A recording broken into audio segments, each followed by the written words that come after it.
Assalamualaikum warahmatullahi wabarakatuh. Bismillahirrahmanirrahim. Alhamdulillahirabbil alamin wassalatu wassalamu ala asyrofil mursalin sayyidina Maulana Muhammadin wa ala alihi washabbihi ajmain. Yang kita hormati bersama Dr. Komar, yang saya hormati sekaligus yang saya sebagai Dr. Atok sebagai kepala tentang teman-teman namanya moderator dan semuanya yang saya hormati. Saya beberapa kali diundang backup berembang tidak pernah datang, tapi kali ini karena orang pamitan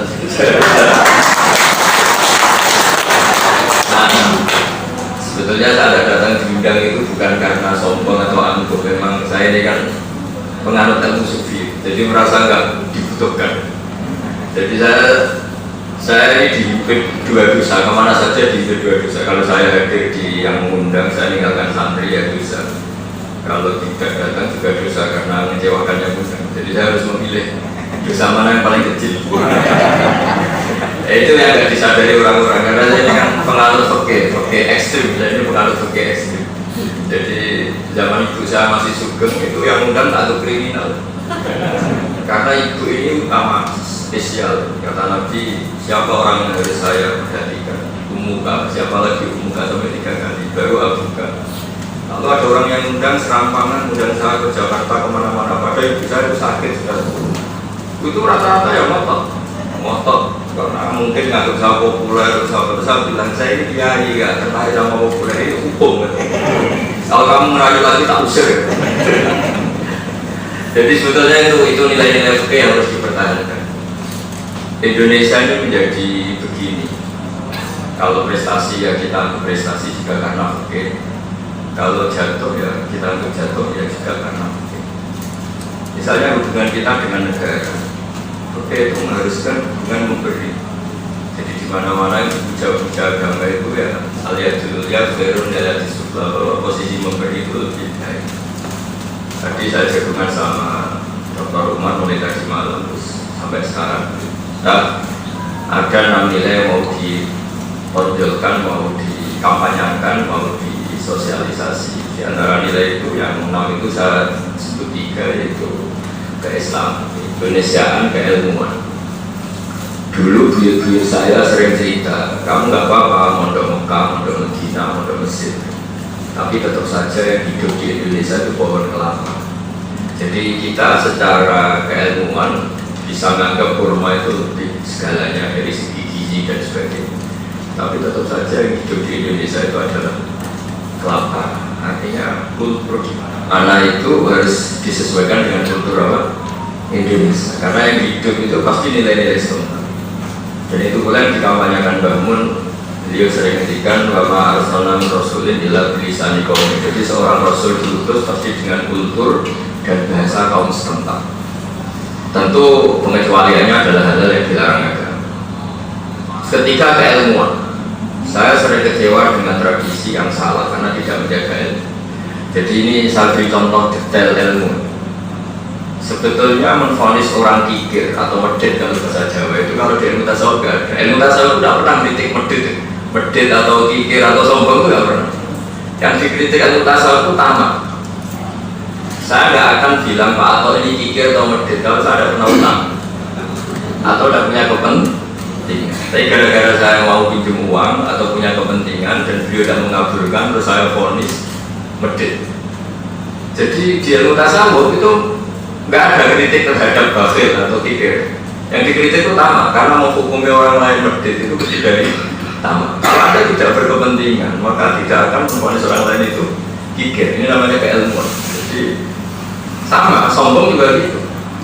Perempuan yang cantik-cantik di Jakarta itu tidak pernah mau bilang sombong.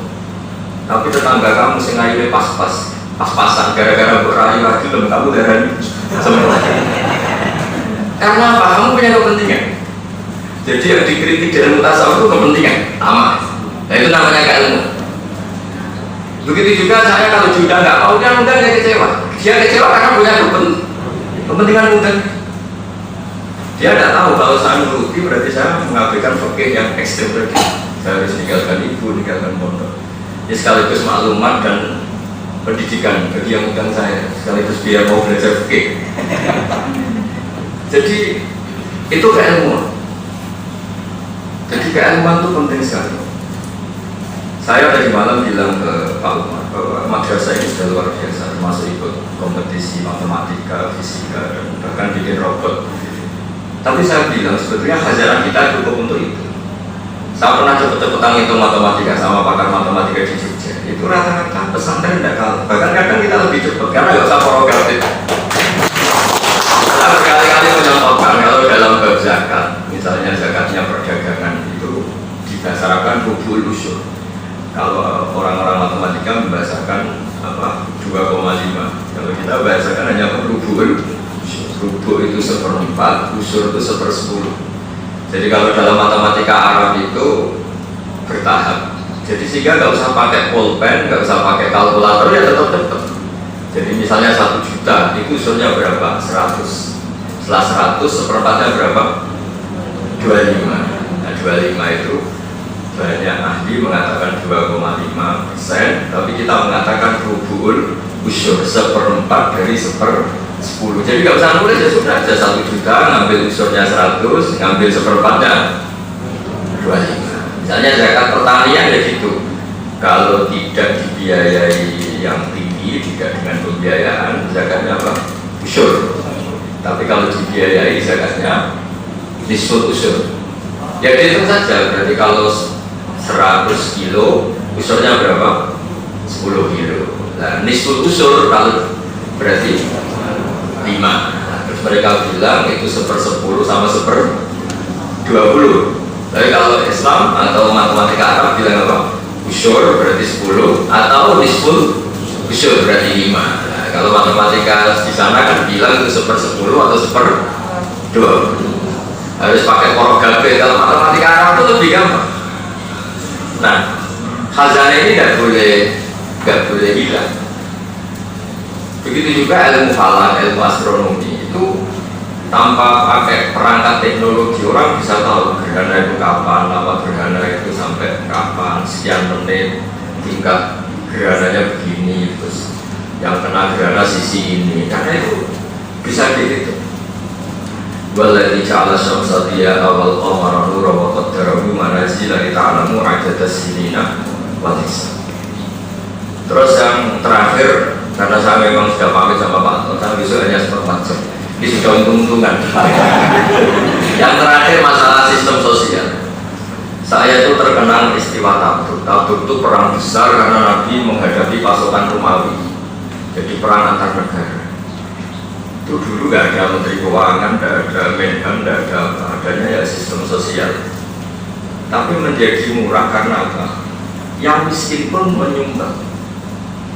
Ada orang yang kerja semalaman hanya kira-kira kalau uang Indonesia dapat beras 2 kilo, yang 1 kilo disumbangkan Nabi, yang 1 kilo dimakan keluarganya.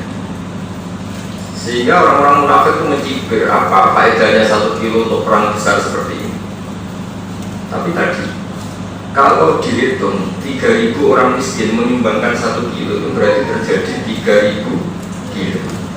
Itu tidak seberapa sebetulnya. Tapi yang mahal adalah yang miskin itu bermental berkontribusi. Andai kan yang miskin ini tidak urun, maka mereka berpikir siapa ya donatur makanannya, siapa bagian konsumsi yang nanti kita minta. Kalau makanannya tidak cocok kita demo.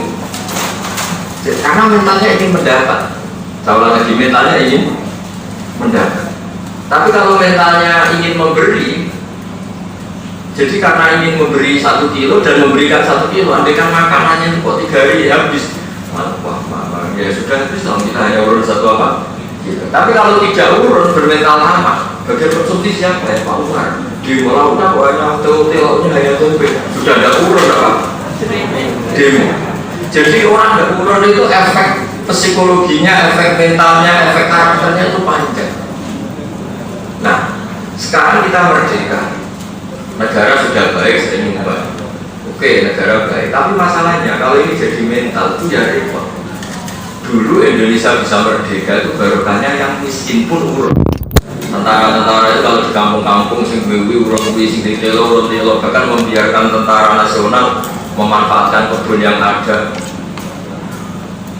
Kenapa kita bisa merdeka? Karena dulu yang kaya, yang setengah kaya, yang miskin semuanya mentalnya memberi kontribusi, semangatnya memberi, bukan mendapat. Itu nilai-nilai itu yang saya mau Pak Umar harus dikembangkan, karena hanya itu yang bisa menjadikan kita bertahan. Saya pernah di Korea, itu ada masjid, mulai masjid beli sampai masjid menyewa. 1 bulan ada nyewa 25 juta. Masuk akhirnya ada masjid yang sewananya masih habis. Malam itu saya datang, Gus, hari ini harus nyewa sekian. Gimana? Ya kalau ini jalan pintas supaya dapat uang segitu ya harus lelang. Mereka ngerayu saya supaya lelang baju. Cuma saya agak keramat, laku 60 juta kalau untuk nyewa masjid. Coba mereka bekerja, mereka miskin, mereka di negara rantau, tapi karena mentalnya memberi, akhirnya ada masjid. Sementara kadang kita sudah tokoh, sudah mubalik, sudah pengajian di masjid, jadi samoni bermengurang. Padahal yang disamukan uang kotak. Alat haramnya saja secara fikih masih perlu diperdebatkan. Ya, secara fikih masih perlu diperdebatkan karena uang ngasih itu untuk masjid, bayangannya ngasih untuk keran atau untuk apa. Ternyata untuk mubalik itu aja secara fikih perlu dipertanyakan. Saya sering saran ke masjid-masjid kalau bikin pengajian, bikin proposal baru ke masyarakat supaya orang nyumbang itu demi pengajian. Jangan pakai uang kas, karena kalau pakai uang kas misalnya gitu. Saya orang miskin nyumbang 20.000, bayangan saya untuk keran. Ternyata yang datang Pak Umar, dokter pakai alfa. Terus pakai uang saya 20.000 itu. Coba nanti kalau disyuting pangeran, orang bawa alfa, pakai uang yang 20.000 dari orang apa? Miskin. Itu sebetulnya masalah. Tapi saya tidak kritik itu haram ya enggak? Ya agak. Karena tadi beda perasaannya.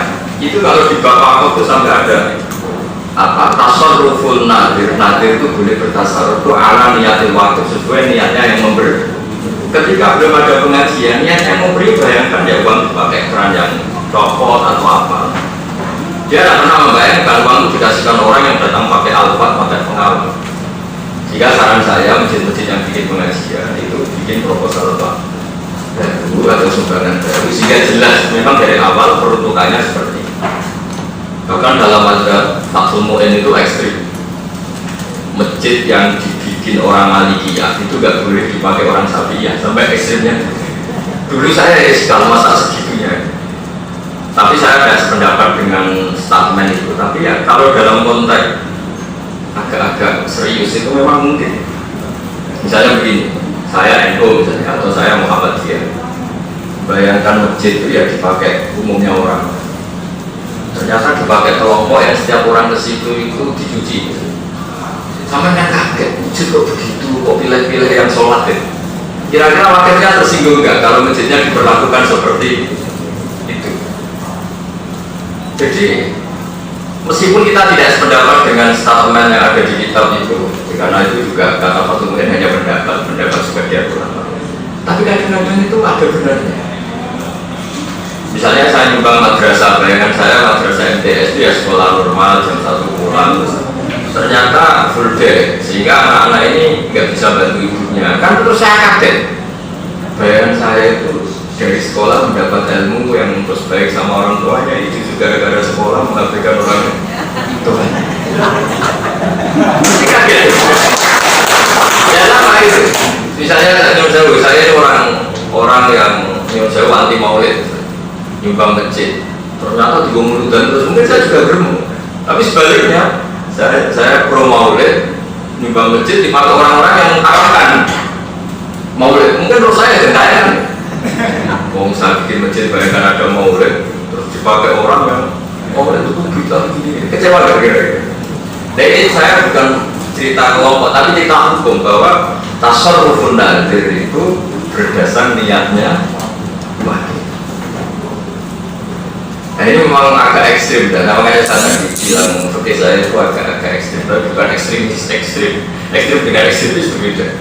Jadi saya kekeh gitu. Jadi saya dulu ketika ibu saya masih sugeng gitu ya, pikiran saya menghormati ibu itu segala-galanya, sehingga saya juga di kampus saya ini sekalipun ya saya tidak tertarik karena ya, secara fikih saya salah meninggalkan ibu sakit hanya untuk hal-hal yang sebenarnya popularitas atau keren-keren. saya memang kiai betul, saya nggak tertarik. Banyak orang yang nyangka saya ini prestis di sini kesempatan. Saya ini kiai akhirat ada kayak kamu. Sebenarnya itu karena fakir, saya tidak ada punya niat apa-apa, ya. Hanya ada beberapa yang aku ngecualian ya pernah dulu pernah. Nah, kalau Indonesia bisa seperti ini tuh luar biasa. Bahwa tadi keilmuan tadi, sebenarnya ketika kita menvonis orang itu kikir atau sombong, sebetulnya itu kepentingan kita.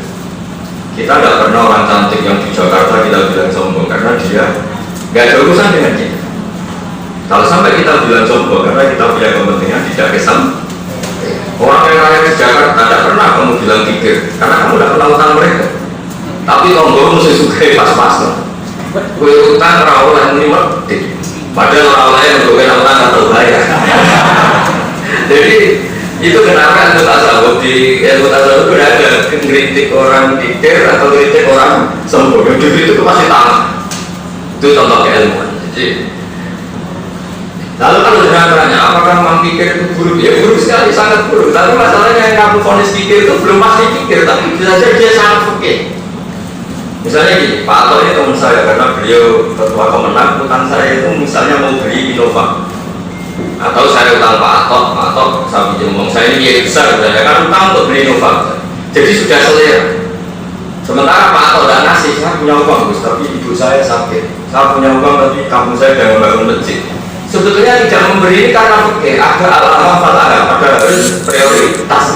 Tapi saya karena sudah tertutup mulai utang, meskipun demi kalbu nafsi yaitu beli Innova, tetap saja menghukumi berdek. Padahal indah Allah benar yang nggak ngutangin. Berarti ini indah Allah ngomong sekali karena demi kampungnya, demi masjidnya, demi ibunya, nggak ngutangi kroninya. Jadi orang-orang bilang berdek itu bahaya, harus obat. Dan semua yang orang vonis berdek itu buruk, bisa aja lebih baik. Saya mohon Pak Umar jadi di madrasah ini fakir harus panglima.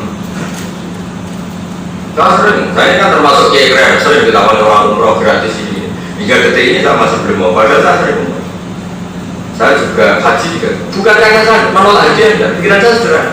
Nanti kalau saya ditanya Allah, Gusti saya ini pernah umroh, ada dapat ganjaran umroh, ya dapat ganjaran yang biayai di mana-mana.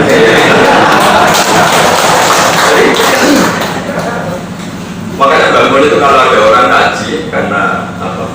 Misalnya apa? Yang tugas haji. Itu bangun disuruh. Nanti kamu harus haji lagi pakai uang kamu. Di mana-mana dikatakan hero itu ya orang kangelane gitu. Orang dramatisnya gitu. Saya sebetulnya kalau tahun ini saya sebetulnya haji.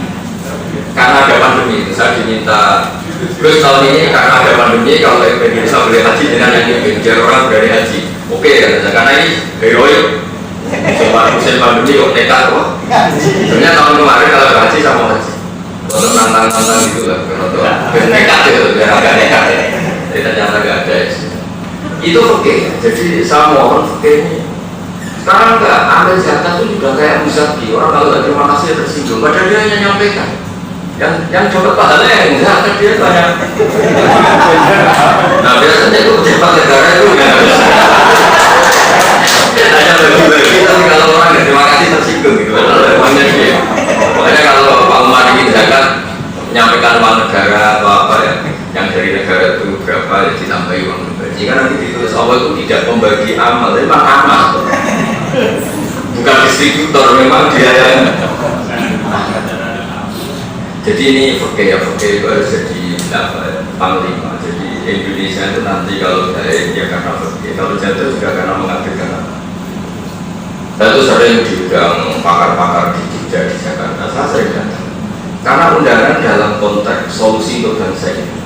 Jadi kalau untuk keren-kerenan saya datang, kalau untuk gaya-gaya itu saya jarang datang. Nah menurut saya solusi pertama bangsa ini harus berminta memberi. Sama seperti kita belum merdeka dulu sampai Indonesia bisa sekuat itu karena semua orang itu mentalnya memberi. Dulu TNI belum dapat gaji, kiai-kiai ketika jadi hero juga belum dapat apa, tapi ini yang memberi. Orang-orang miskin pasti itu ya apa saja dilakukan untuk kemerdekaan. Itu bisa bisa merdeka mengalahkan pasukan Belanda, pasukan Eropa, mulai Portugis, Belanda itu. Nah sekarang kita itu kadang-kadang mentalnya ingin mendatang. Itu bahaya untuk bangsa ke depan itu. Makanya saya termasuk kiai yang biasa saya kenal sekian pejabat tapi biasa. Saya sering bilang, Gus, pejabat, Gus mampir ke saya, orang top di Jakarta. Saya bilang, biasanya kita kalau pejabat dianggap disangoni daripada ada diri jatuh dengan enggak. Padahal mereka itu nanti saya sudah jadi pejabat. Supaya apa? Bangsa ini dilatih memberi. Kita bahaya jangka panjang kalau mentalnya itu mendapat. Tadi, gara-gara mentalnya mendapat, yang tidak memberi divonis kikir. Dia punya versi pemberian itu juga. Kayak orang-orang datang pengajian. Sudah ada urun komentari berkati. Itu kalau kamu komentari berkati balik banget. Dok, kita ada separuh. Berkati itu doknya separuh. Jadi lu ayam sini tuh aneh. Ternyata nak ngendok itu. Susah. Itu tadi. Gue selalu urun. Itu kalau jajannya kerupuk tok, lagi so miber. Nah mereka, bayangkan kalau hubungan masyarakat Indonesia dengan negara itu punya mendapat, pasti inginnya memvonis, menyalahkan. Tapi kalau hubungannya memberi, kayak yang dicontohkan para sahabat Rasulullah SAW, itu tidak ada komen. Sehingga urunnya Sayyidina Utsman yang banyak itu dialokasikan untuk persenjataan, untuk ketahanan nasional. Coba kalau yang miskin 3.000 ini tidak urun, paling untuk konsumsi. Itu saja kalau ramah di komen. Tapi baru kayak mereka urun meskipun 1 kilo, mentalnya memberi. Dan baru kayak memberi itu nggak tamak, baru kayak nggak tamak, ada komen. Dan itu awal kebaikan bagi kita.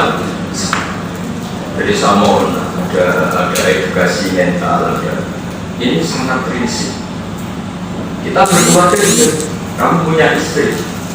Urun, gue itu sama. Kalau anak melorong nanti kalau itu jual nantinya dijual terus, mesti aman ke depan. Karena mentalnya memberi. Jadi kalau mentalnya mendapat itu seribet. Kitab tasawuf itu kitab yang menurut aturan pesantren setelah suke itu nggak pernah kritik pikir, nggak pernah kritik sombong, itu selalu yang dari ini utama. Nah kayak ilmuannya seperti ini tadi kata Umar yang ketiga itu kayak ilmuwan. Apa? Oke. Dan dulu itu kalau lama beri penjelasan itu unik, dua sisi dipuji semua. Ada orang suka berteman, ya bagus karena temannya banyak, berarti relasinya. Ada ulama yang nggak suka bertemu, kuper. Alasannya apa? Wahal tuh di ilaman arafta, kamu menyakiti pasti sama orang yang kenal. Jadi kalau banyak kenalan, ya banyak tersakiti. Juga kamu banyak menyakiti, jadi milik tertutup. Jadi semuanya ada ilmunya. Ketika silaturahim ada ilmunya, ketika tidak juga ada. Banyak orang yang mencintai Nabi justru gak pernah sopan. Alasannya saya takut kepunya. Dia punya istri, punya anak, punya cucu. Soalnya terus ya serah berkumpul keluarga. Banyak orang mencintai Nabi tidak pernah sopan. Alasannya takut. Ya, tapi banyak juga yang sopan. Semua berdasar keilmuan. Ada banyak sahabat yang ditanya, sifatkan ke kami. Artinya terangkan ke kami kayak apa wajah Rasulullah. Kata sahabat itu, saya tidak bisa. Ya, kamu kan sahabat, puluhan tahun bersama Nabi. Saya tidak pernah melihat wajahnya Nabi secara sempurna. Ijlatan lalu karena sangat hormat saya kepadanya. Sehingga saya tidak pernah melihat beliau secara sempurna. Saking takut saya, hormat saya. Tapi ada sahabat yang betul Nabi itu menolong, semua menolong. Belum mengalim, belum Nabi ibadah. Sama-sama berdasar apa? Jadi dulu itu tidak ada masalah perbedaan. Ada orang yang cara berpikir itu kalau temannya banyak berarti baik. Temannya banyak. Tapi sebenarnya sore malah kebalikan. Ada orang temannya banyak diterima semua pihak. Uang murah mesti. Apa itu ya? Jadi kan ya itu dulu gak masalah karena itu berdasarkan ilmu. Lah kalau nggak percaya ya tanya saja. Orang yang baik menurut kawannya, tanya istrinya. Gak tahu mulai dari mobil ya kan? Tapi tanyakan orang yang baik menurut istrinya, terus tanyakan teman lalunya. Oh, cok kamu nggak tahu. Sampai konco lali, konco. Makanya kata bangun itu, jangan sama ingat. adil itu baik, tapi di atas adil masih ada lebih dari itu musamaha. Karena untuk menjadi halal uang yang kamu pakai atau fasilitas yang kamu pakai itu harus ada musamaha, mentoleransi hal-hal yang memang seharusnya ditoleransi. Kalau menurut fikih, salah lagi menurut fikih, kamu pakai milik orang lain itu harus pamit, enggak miliknya ya kalau pakai harus. Tapi ada kultur yang orang itu harus musamaha, dianggap sepele. Misalnya gini, kalau kamu lewat di sawah orang, itu kan berarti lewat di miliknya orang lain. Secara fikih harus pamit. Ya tapi nak pamit terus aja gitu. Sama. Itu kalau santri-santri didolari kiai ini, itu padahal dia jogo toko mertuanya, ketemu kiai ini, ketemu santri ya nyamun. Secara fikih itu memang salah. Gimana hukumannya ngambil uang yang gak miliknya? Tapi kenapa temannya oleh orang sepakat medit, orang mantu di bos ada tahu di ngamal kok geger rakan. Tapi secara fikih dia haram, nggak miliknya kok di. Jadi kata Muhammad itu hidup itu harus ada musamaha. Sama seperti ini orang nggak diundang memakan jajan ini, kalau dalam bahasa Arab itu tatofur haram. Nggak diundang kalau ikut makan. Tapi kalau pakai musamaha, ngomong itu dimasalahkan. Makanya di bab gasat itu ada pengecualian, tidak boleh pakai barang orang lain, namanya gasat. Illa in ulima itu, kecuali secara sosial pasti seperti itu dimaaf. Nah, Indonesia itu orang harus musamaha. Kalau nggak musamaha, orang pakai jalan raya itu haram semua. Karena begini, kalau pakai teori adil, orang paling berjasa itu yang punya mobil Alphard. Kalau pakai teori adil, saya punya kawan kaya, mobilnya itu mewah-mewah di Jakarta. Orang paling berhak pakai jalan itu saya. Kalau orang miskin nggak berhak. Pertama saya kaget, ini omongan kok ngawur. Alasannya masuk akal. Saya ini membayar pajak mahal. Orang miskin nggak pernah bayar pajak, pakai aja jalan. Jadi kalau pakai hukum fikih, itu menang yang pakai mobilnya. Kan Alphard kan pajaknya mahal, yang punya Ferrari. Pakai bisnya ada jalan raya besar. Kalau pakai hotel kan nggak pernah bayar. Pakai terus kalau parkir seenak. Tapi kalau pakai teori musamaha, ya halal semua. Makanya ada perdebatan, ini cerita saya. Ada perdebatan Imam Syafi'i sama Syaiban Ar-Rawi. Imam Syafi'i ditanya, maka kulu fi zakat. Ya zakat itu wajib alal dhoni tukhadu min aghniyahim fatratu ala fuqarihim. Orang kaya wajib zakat, kemudian dikasihkan orang fakir. Kata Syaiban Ar-Rawi itu orang biasa yang fakirnya setingkat Imam Syafi'i, masyhur. Dia kalau musyawarah fakir sama namanya Syaiban Ar-Rawi, orangnya orang di kampung, orang awam, tapi alim sekali. Kata Syaiban Ar-Rawi itu, ya enggak, kamu keliru. Zakat itu wajib pada siapa saja, termasuk pada orang miskin. Akhirnya Imam Syafi'i, gimana kalau zakat wajib pada orang miskin? Filosofi zakat itu kan tahdhirul mal, mensucikan apa? Memangnya tanggapannya orang miskin mesti suci? Saya dulu ya iskal itu janggal, tapi setelah saya hidup jadi kiai, ketemu orang mengkira jelas-jelas itu macam-macam. Tak kenangan mau fakir lu masuk zakat. Kalau anda itu gimana? Kalau ada hutan atau ada pengajian atau ada lapangan itu mau urun rafia. Urun rafia terus orang disuruh parkir. Nah ya, pertanyaannya, kalau dia hak atas nama fakir, yang fakir di kampung itu hanya dia atau orang banyak? Ketika pakai lapangan milik orang banyak itu pamit orang banyak apa enggak? Enggak kan? Jadi dari segi tidak pamit salah, ya kan? Dari segi yang fakir tidak diatur salah. Disuruh bagi seluruh orang fakir di kampung itu mau enggak kira-kira? Mau aku seluruh rahasia. Itu saya pernah cerita itu di Jogja orang-orang miskin. Iya bos. Ketua ya wajib. Tapi kita musamaha, maksud musamaha itu yo wis aja ngosok fakir diwajibno. Intinya itu tidak semua hidup itu berdasar keadilan, tapi harus berdasar apa? Musamaha. Kalau nggak pakai musamaha ya coba secara teori lapangan biaya publik dia ada pamit ke semua kampung situ. Mau modal apa? Sama sempit. Jadi itu yang nggak ingin dipakai dipaksa. Artinya gini, kadang-kadang yang benar Syaiban Ar-Rawi, maksudnya sebenarnya benar itu Jangan kira orang miskin itu nggak perlu disucikan hartanya. Karena seperti ini itu kan mendapatkannya dengan cara yang biar pati-pati bener. Nggak usah tipu juga. Begini yang tadi gue tak pakai alat kue ruwet. Perutnya ya. Kan kata Nabi dari orang kaya dibagi ke orang miskin. Kalau seperti ini dari orang miskin diberi siapa lagi? Saya nomor zakat kan jadi izin. Wah marah. Ya itu bagi zakat. Baru dia miskin. Tapi secara teori kalau zakat itu filosofinya tadi mau mensucikan apa? Apalagi maklar. Maklar itu lebih parah lagi kalau saya punya teman maklar. Padahal dulu bisa ngaji fikih. Itu dari rumah sama satu saja. Tapi transaksinya itu 20 juta, 30 juta di pasar hewan. Dinamai bang-bang yang tua ini. Bang, sapi mergo piro? Wis kok ana 100 juta tak lepas. Mun bang jenengan mandek iki kan ngopi, mbah tua lagi disuruh ngopi. Dibayari dene, digawe ning jero pasar.